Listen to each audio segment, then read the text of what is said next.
forget to rate our show and subscribe.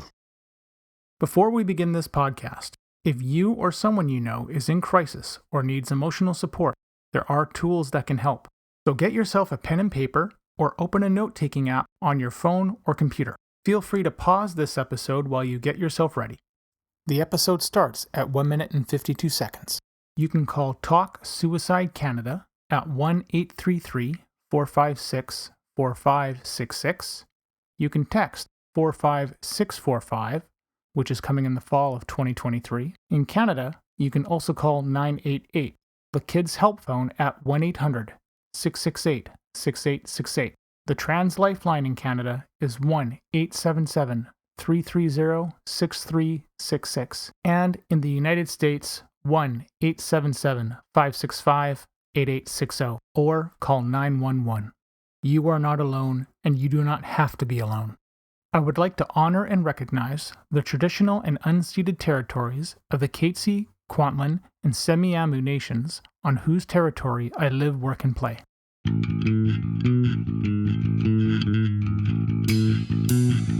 Welcome to We Are the ADHD Family podcast. This podcast is meant to chronicle our journey with ADHD, autism, and other discoveries along the way. I reach out to advocates, experts, individuals, and other families that want to raise their voices and empower those on their journey. My name is Mark Smeets, and I am passionate about removing barriers for others through creating connections and building on strengths and practical problem solving. I am married to Siobhan, a parent of 2 wonderful kids, and all of us have ADHD.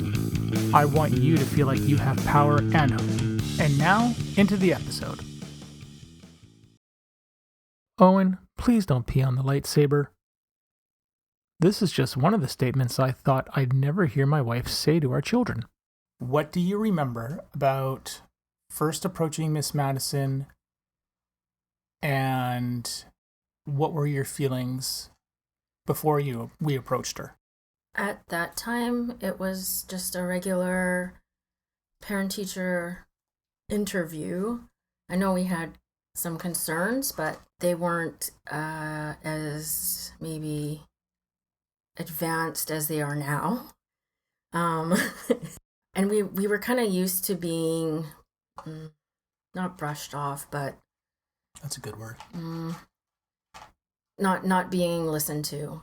And I felt after talking to her that she was the first teacher person who listened to us and kind of validated our concerns and questions, and I just felt really comforted, and it was really nice to talk to her, and felt like she really got Owen, understood us as parents. If you're wondering what that sound is in the background over Siobhan speaking, that would be Mackenzie eating McDonald's French fries, and she promised to try and be quiet in the room as Mommy was giving her answer, and now she's rubbing the French fry against the French fry thing.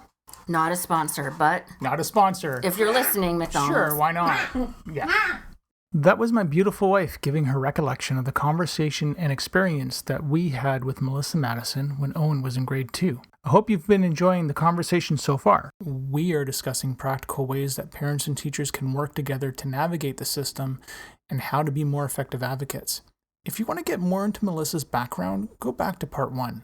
In the previous episode, we discussed topics such as how kids can demonstrate what they understand, why performance standards don't work, why it's okay to say you don't know, and the role of the teacher and how it is not to diagnose a child. Let's jump back in. How do you approach parents when you have a concern? Do you have a process that you follow? Is it like, for me, you know me well enough now, but I mean for me, for the most part, I sort of work out a lot of the processes and what I'm going to say in my head ahead of time. So I sort of keep the points down, or I've written all the notes down on my phone because I'm not going to remember. I'm going to forget. Go ADHD. And I will try and make it mechanical, as less emotional as I possibly can. But how do you approach it with a parent or parents? So I think the way that I start any conversation with a parent is always going to use a strengths-based approach. Always. So starting, what do I mean by that? So it's, what can this child do well? What do they offer in our class that brings joy and light? How can I communicate how special this child is first, before I go, have you noticed this? Or here's what I've seen, and I'm wondering what your thoughts are on that. So always kind of because I don't want to say like buttering the parent up, because it isn't that. It's about validating the gifts that child brings first, because they're a whole child. They're not just their deficits or their stretches, right? Yeah. They're a whole child. So being able to start a conversation where I'm like, okay, I love having so and so in my class. So and so is such a great friend, and I love that they're always so caring and compassionate. They're always so excited to put their hand up when they, we're having a class discussion, whatever it is, right? Mm-hmm. And filling that bucket first, because parents want to know that their children are a gift, right? They want to hear that from the person spending so much time with their child, right? Yeah. So my process is always beginning with strengths first, always. Yeah. And so then I really just try and take a listening stance in those first few meetings, because I'm trying to find out more about that child. I have some observations that I've been able to make. I'm noticing some certain things. I've been, note taking during the day, whatever I've done to collect my own data and my own questions about a child. But taking a listening stance is kind of the next thing. So after I kind of pour into the parent and let them know that their child is amazing, then I go, okay, tell me more about, what does your child do after school? Walk me through a day after school. What do you guys like to do on weekends? Does so-and-so play any sports or do any, activities, extracurriculars? What do they love to do? Do they get along with siblings? Do they have pets? So I'm trying to find out basically what exists in that child's life backpack. The backpack that they are bringing metaphorically to school every single day, right? So for some kids, their backpacks are full of trauma, right? Their backpacks are full of a really ugly history of awful things that have happened to them. Yeah. But then there's some that come with backpacks that are fairly light and full, have a soccer ball in it. And they're like, okay, I'm ready to rock, right? Yeah. So I'm trying to find out context. Context is everything. So taking that listening stance where you're just opening up the conversation allows there to be an ease in conversation, so that a parent, because no parent wants to go and necessarily sit in, and meet with the teacher. I don't know if it's just that it's this conditioning that we have where we think we're in trouble when we're sitting down with a teacher or a principal. Yeah. But you want to even the playing field, that there isn't this hierarchy, that we're here and we're together and we're a team on the same playing field, and we're all going for that same goal, right? So I would say, kind of, once I've established that rapport, I've taken a listening stance and kind of built a bit of a context around that child, then I'm kind of able to say, here are some things that I'm noticing. Tell me more about that. Or, it was really interesting. I was doing this, and then I'll tell kind of a scenario or a situation involving their child. And then I leave it to them, right? I pose that back and go, tell me your thoughts about that. Yeah. As opposed to going, here's what I think based on this scenario. What are you going to do about it? Right? And So it's keeping that dialogue open. Well, and it's keeping the dialogue open, and this is not about a diagnosis, right? Mm-hmm. This is about, are we really, what I gather from all this, and I think that's what the three of us did, my wife, you, and I, Mm-hmm. is that you have this. It isn't so much about. I mean, I was sitting there thinking diagnosis, because it was just in my brain. but you're trying to validate what you're seeing is the same thing that they're seeing as well. Where's the, like, is there a consistency? Is it not consistent? And even if something wasn't consistent at home, that's actually perfectly fine, because the way that children mask, right? When we sit there and hear about, they're perfectly fine at school, but when they get home, they completely unleash, makes perfect sense in the world of neurodiversity. It makes perfect sense for us. But to me, it just sounds like you're looking for that reciprocation back of, oh, okay, this is what they're seeing too, and this is what I'm seeing. And, just talking openly out loud about all the things. And I like how you were saying, you're not trying to butter up the parent. I think part of the problem is that because of the way the grade system, I think, exists when you've got A's and B's and C's, and I mean, having an A means absolutely nothing. It means you probably had the luxury of memorizing half the answers, and, some kids can just do that. And doesn't necessarily represent an understanding of the material. Some people will. Some people have that understanding. They can get that A, and that's fine.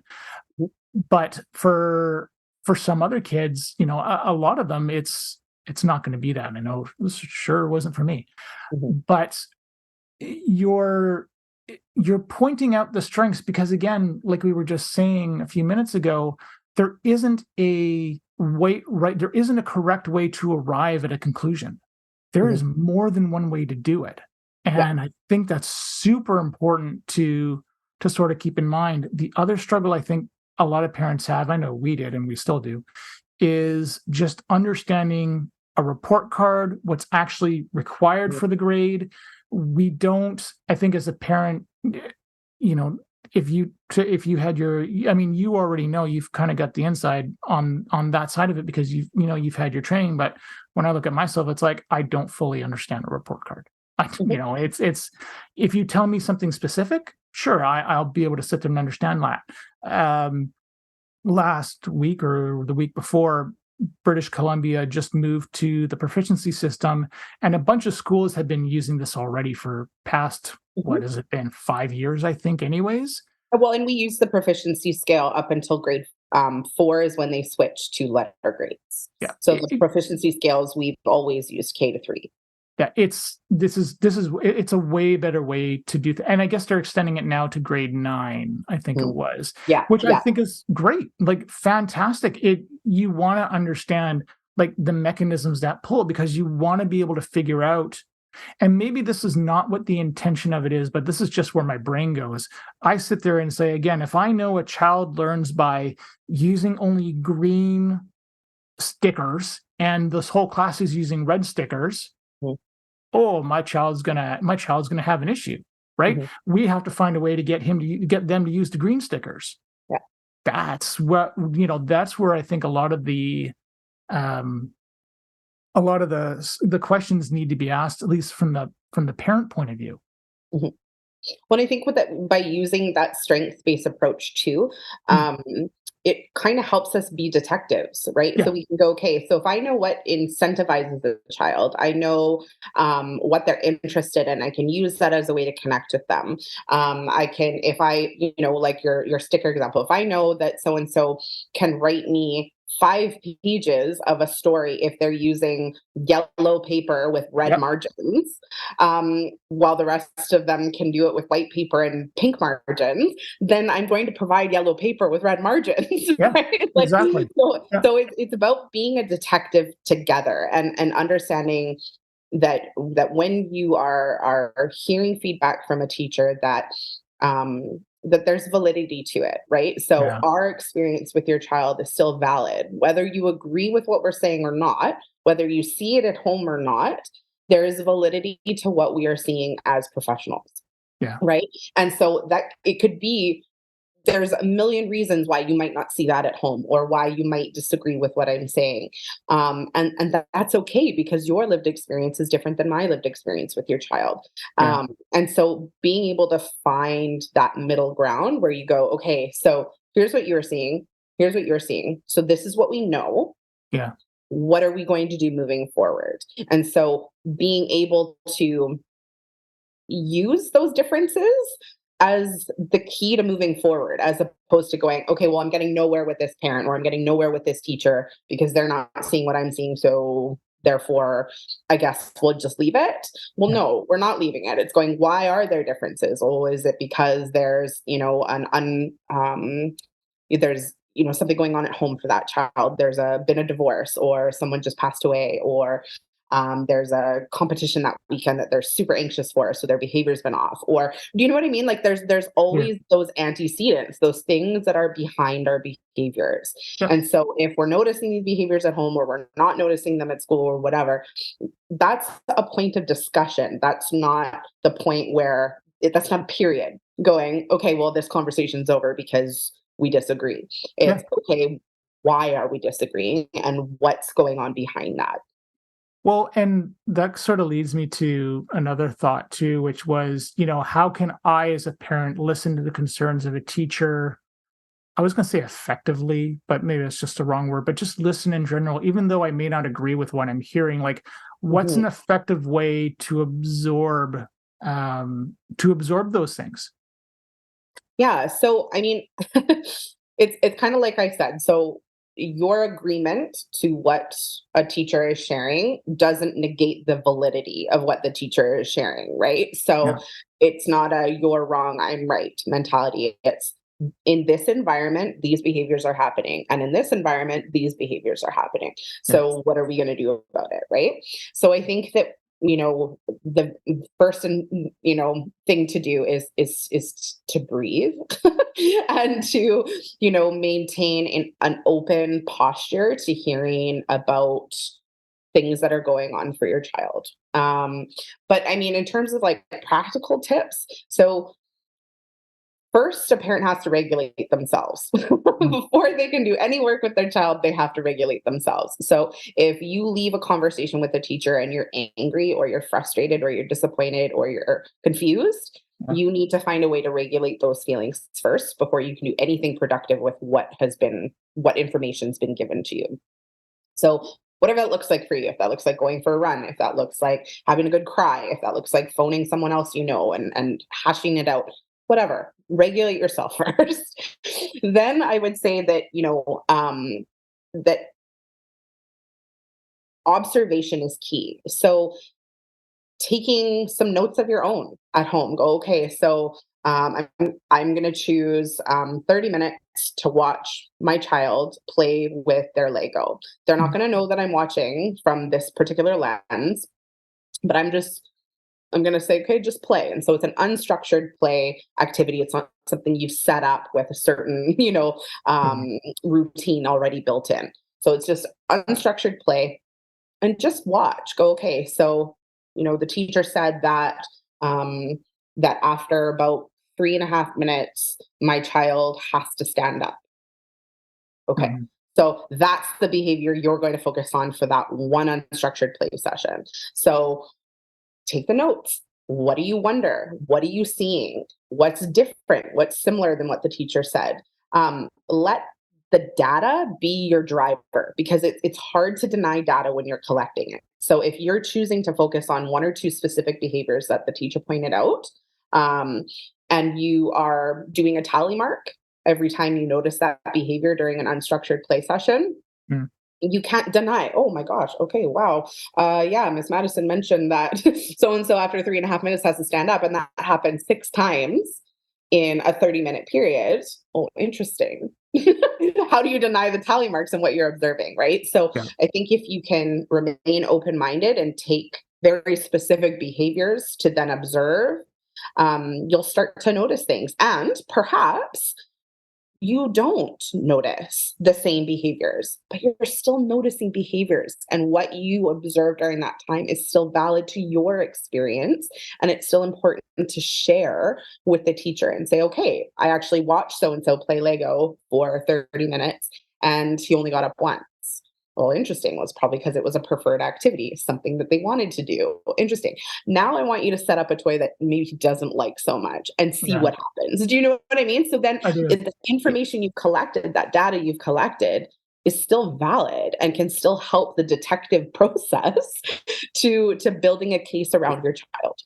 I think that one of the missing steps is probably to acknowledge that you do feel attacked or that you do feel upset or something there. And I do this with kids a lot, let alone myself, is I will say, there's three answers that are always valid. There's yes, no, and I don't know.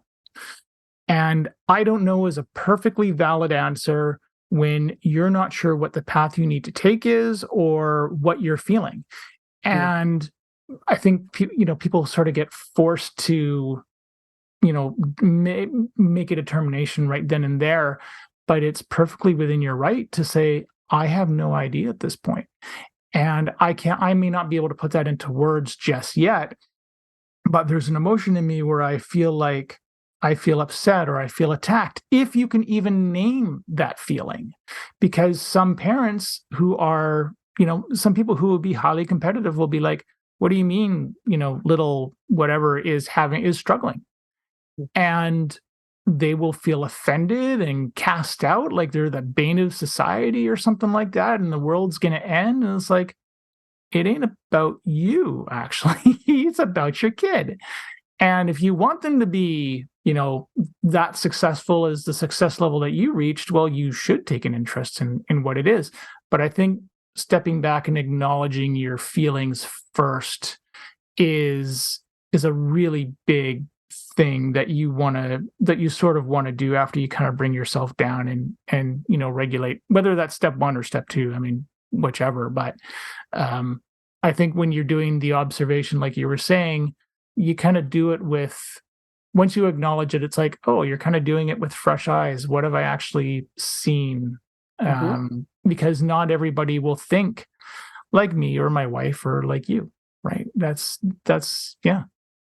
Absolutely. And I think too that like sometimes you might need to take a step back. And so you might need to ask someone you trust to make observations or to share their wonders about your child after spending time with them. So if you are lacking that rapport and that respect and that trusting relationship with the child's teacher, choose someone else that you already have that rapport with so that you can try and mitigate those defensive or disillusioned feelings that you might have about your child, so that ultimately you can step out of the way. And I say that with love. And I'm a parent too, and I have to step out of my child's way all the time. And so, I think the easiest way that I try and, if I'm rubbing up against a parent team that maybe is not agreeing with what I have to say or is less open to trying strategies or things like that, the way I always try and frame it to a parent is, I want you to imagine your child at their full potential. What does that look like? What needs to change or what needs to continue to keep them moving towards that potential? Because I think for a lot of kids, especially neurodivergent kids, whether they have a diagnosis or not yet, that there's a status quo acceptance. And so as parents or as teachers will go, okay, well, they're doing okay. And we get okay with okay. Being full potential. And that isn't it. And so we need to step out of the way and we need to say, okay, what can we actually shift so that my child's full potential is being seen and experienced by my child on the regular, not my child had an exceptional day today and didn't hit anyone. Okay, well, they've met their full potential. Okay, well, how do we make that the norm then? Right? So I think, a lot of parents, they get upset and there's a defensiveness and a denial because that feels comfortable. It feels comfortable to stay there. We don't the human nature doesn't like to be uncomfortable. And so, and we don't like our children to be uncomfortable. So we often save our children or we, take the discomfort of things away when there's big feelings or behaviors, right? And this is your captain speaking. I'm just kidding. I'm not a captain at all. Sometimes I play a doctor, but that's only on a podcast, and I'm a fake doctor. Anyways, as you've probably guessed, I'm going to put a pause here on the episode. The next episode's already released, so go ahead and give the second part of this interview a listen. Originally, I had this extended, but it went into an hour, so I had to condense this. I hope you're enjoying the interview so far. It's going to pick up exactly where we left off. Thank you for listening to our show. If you're hearing this message, you've reached the end of the episode, and for that, I want to say thank you. I hope you have enjoyed what you've heard and are walking away with newfound knowledge. We are the ADHD Family. See you soon for a new episode. I have 3 things to ask of you. Number 1, if you have any comments, questions, or guest ideas, please leave a comment on the Facebook page. Number 2, please leave us a review on Apple Podcasts or Spotify. It helps people find us. And number 3, if you want to be a guest on the show or know someone who would make a great guest, contact me through our Facebook page. This podcast is open to everyone. You don't need to be an expert, just passionate and want to see change. The opinions expressed by the host and guest are not associated with any employer or organization unless otherwise stated.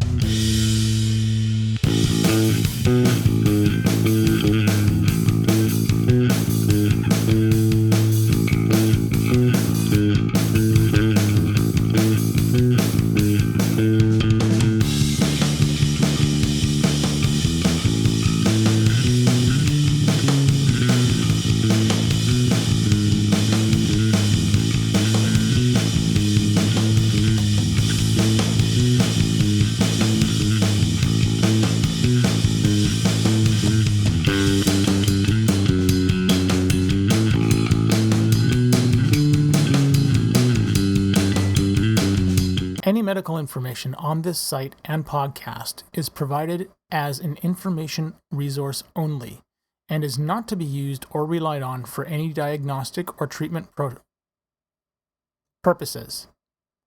This information does not create any patient-physician relationship and should not be used as a substitute for a professional diagnosis and treatment. Please consult your healthcare provider before making any healthcare decisions or guidance about a specific medical condition. The show, host, and its guests expressly disclaim responsibility and shall have no liability for any damages, loss, injury, or liability whatsoever suffered as a result of your reliance on the information contained in this site or show. By visiting this site and listening to this show, you agree to the terms and conditions, which may from time to time change or be supplemented by the show host.